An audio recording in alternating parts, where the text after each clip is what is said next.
Ministri i Arsimit ka bërë të ditur nisjen e sfidës për ta bërë Shqipërinë më tërheqëse për studentët e huaj. Në Ligën e Universiteteve Gjon Durrahjum, ministrja Ogerta Manastirliu theksoi rëndësinë e unifikimit me diplomat e huaja, por edhe rritjen e cilësisë si një mundësi për ta bërë vendin në një destinacion akademik. Besoj që ne mund t'ja dalim që në vitet që pasojnë ta kthejmë Shqipërinë në një destinacion akademik. Është e mundur sepse burimet dhe potencialet më të mira njerëzore i kemi këtu.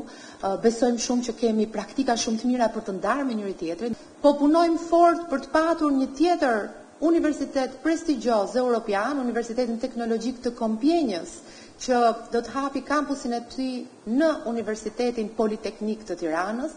Në fjalën e saj, theksoi se zhvillimi i teknologjisë është një sfidë që kërkon ndryshime.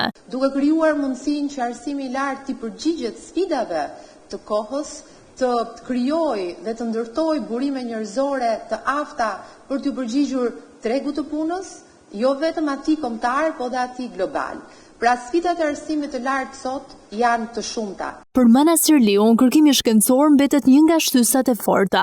Interes ka patur nga të gjithë universitetet për të aplikuar në fondet e qeverisë, por edhe në fondet europiane, sa i përket kërkimit shkencor dhe zhvillimit, është një tjetër aspekt shumë i rëndësishëm. Universitetet janë bazat kërkimit shkencor. Gjithashtu Manastirliu shtoi përgatitjen e akteve nënligjore mbi shkencën dhe arsimin në vend.